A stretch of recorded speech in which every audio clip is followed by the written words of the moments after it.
more about what Nigerians expect from Dangote Refinery as is being commissioned today. Joining us virtually is Mr. Chiwendu Enechi. He's a partner, oil, gas, and power group at Anderson. Mr. Enechi, well, congratulations, I believe, is in order for all of us. Good morning, Indy. Of course, congratulations are in order. The refinery is huge significance to us as a country. Like you said, it's the largest oil refinery in Africa with the capacity to produce about 650,000 barrels of crude per day. So, of course, the projected economic effect of that refinery is expected to be far-reaching. It significantly impacts the Nigerian economy as well as Africa. So, it's a big day for us, really. It's a day that we've all been looking forward to. And so hopefully when the refinery becomes fully operational, we can then begin to see the expected gains. And we're all hoping to see that. So let's look closer at those gains. What are some of those gains? I know that some Nigerians actually think that with the refinery that the price of petrol will drop, but I think that's not the reality. So, so help us. I know we've been trying to paint the picture. So, we don't have a lot of expectations dashed, when the refinery starts working. But help us to understand what are some of those gains we expect. We do know that the issue of logistics costs for importing petrol should at least reduce, and then the push or the pressure or drive for FX should also reduce. Yeah, so let's even start with the supposed expectation that the pump price of petrol in Nigeria will reduce. I mean, that's some expectation, but that's not really, in my view, that's not really the case. That might not be the case, really. When the refinery becomes operational. Don't forget that crude oil continues to be the major feedstock of every refinery. And 70% of your operational costs will always come from crude as feedstock. So, and crude is priced at international market. However, the expectation is that once we start that local refinery, once the refinery becomes fully operational, what it gives you really is the security of supply. My understanding is that when you place an order for refined products, to come from Europe, for instance, it takes about 14 days to get them from Europe into the country.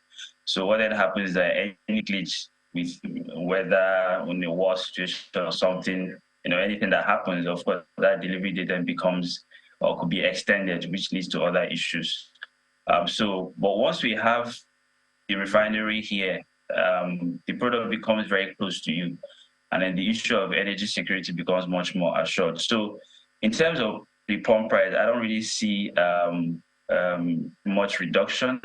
If you listen to the NMPC group CEO some months back when he talked about that the cost of logistics, what he explained was that refining of crude into PMS in Nigeria basically reduced that logistic cost around petrol by about 17 naira per liter, which was significant when you look at the fact that NMPC supplies over 60 million liters of petrol daily, for local consumption.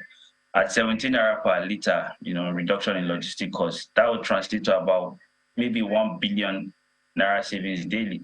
So on an annual basis, the country could be saving over 367 billion naira when the refinery becomes operational. So we might see maybe a slight reduction, but not something so significant in terms of the pump price. But obviously, the logistic costs will be impacted, which is helpful. Now, when we look at the impact on FX, for instance, of course, the facility is set to. The expectation is that number one, need to address that perennial PMS, supply issues like scarcity, adulteration, and of course, the never-ending subsidy debacle. Aviation fuel and diesel fuel, driving that domestic commerce, have also struggled in recent times. They've struggled to, secure sustainable, sufficient, and economically valuable supplies since the beginning of last year. When you were talking, you mentioned what happened in the aviation industry last year. If you remember last year, that industry nearly collapsed, due to an unplanned and unforeseen spike in price of jet fuel, and of course the scarcity as well. So, and we also experienced that same issue with diesel last year, and that threw several businesses and small businesses, threw them out of business. And so those things are behind the intimidating operation cost of services like hotels, the banks. Some of those banks even started, they change their working hours just to manage the issue. So the refinery is expected to increase supply of refined petroleum products, and of course help us to mitigate, fuel scarcity, which will of course, improve the country's energy sector and contribute to economic growth. In terms of foreign exchange, people have said that the main beneficiary are the fiscal and the monetary authorities in terms of their policy formulation and implementation, to improve foreign trade balance and defending the value of the naira. When you look at the Nigerian Bureau of Statistics numbers for Q4 2022, for instance, when you look at the value of other oil products that were imported into the country, for that period, it stood at about 1.877 billion naira, which was about 35% of the total imports. For me, that's huge.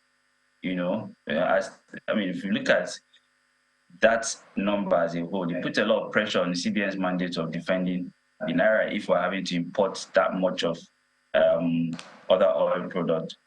So when this refinery comes on stream, the expectation is that there will be a reduction in the import of this product.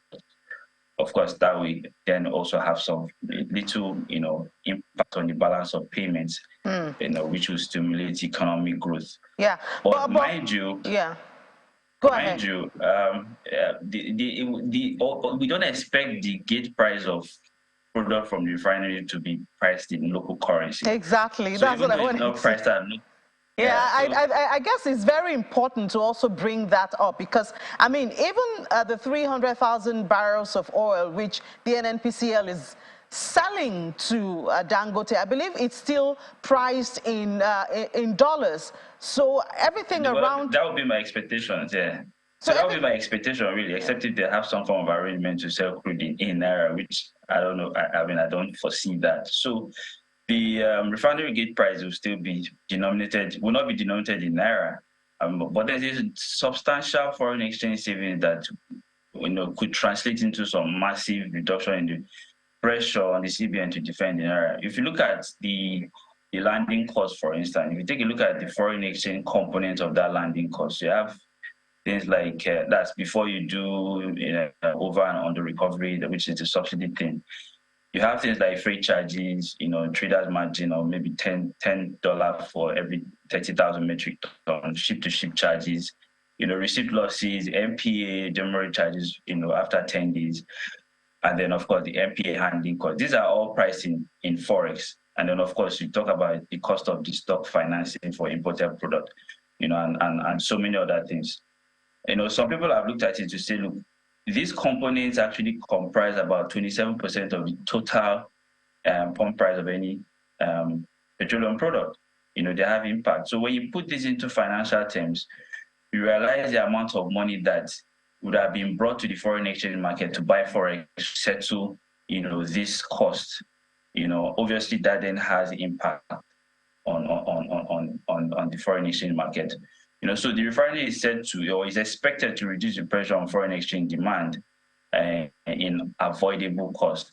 But again, that area is a free trade zone, and so products that will be taken out of that area will still, have some be treated like, imported to the country. But I don't expect the cost to be as much as what you have when you bring in product from Europe and all that. So obviously that will have some reduction in the cost of. But I guess that will also depend on how the Nigerian government treats Dangote. For instance, are they giving them some concession? Because Dangote is also expected to pay taxes. So do we have such arrangement that will maybe make it softer for Dangote so it also trickles down to the consumers? I know it's business. Dangote Refinery is business. They're not a charitable. Of course, the company is set up to to make profits, and don't forget that Nigeria is not the only market that is looking to supply. I mean, for us, what it does for us is that we have a ready market for our crude. Just like you pointed out at the beginning, that the CPN, the NPC Limited has promised to supply 300,000 barrels, to the refinery. So the expectation is for them to also source the rest from other places. So what that does for us locally is that producers locally then have ready-made market for their product, for the crude. In terms of any concession, I'm not aware of any that the government has granted them, really, because look, I'm not aware that Dangote will be getting the crude at any reduced cost or at any subsidized cost. So I don't expect Dangote to also sell product to Nigeria at a subsidized cost. Yeah, NNPC has a stake in the refinery, about 20% stake, but I don't think that stake will mandate the company to run their business any differently. Because at the end of the day, NNPC also stands to make some profit from whatever gains that the refinery realize at the end of the day. So it will run like every other business. I think for us, like I did mention, is the fact that we then, those issues around fuel scarcity and adulteration of product and things like that may no longer be the case. And Nigerians will probably begin to pay the actual cost of petrol. But what that does is help to galvanize the sector, and all the issues that we've had from things like adulteration and fuel scarcity will no longer be the case. And the economy will actually, benefit in the long run. Yeah, obviously. And of course, there's also the expectation of employment, taxes. Oh, yes. As we speak, Dangote, we have Dangote Refinery, Dangote Cement. I mean, Dangote is one of the top taxpayers in the country. So this should actually add to government revenue and maybe reduce our borrowing, maybe. Maybe. I mean, you did talk about the employment. I mean, my understanding is that we probably employ over 130,000 Nigerians, or maybe not totally Nigerian, but obviously it will help to address some of the unemployment issues that we have. And of course, as the refinery then continues, becomes fully operational, there's also the opportunity to train Nigerians as well in that refinery business. I mean, we might end up seeing other smaller refineries. We already have some other smaller refineries in country, but we may see some level of impact on how that then impact other businesses or other companies to go into that after some Nigerians would have been trained on how the refinery business works. So of course the employment will come from there as well. All right, thank you so much, Mr. Chinwendu Enechi, partner, Oil, Gas and Power Group with Anderson. Enjoy the rest of your day. Thank you so much for having me.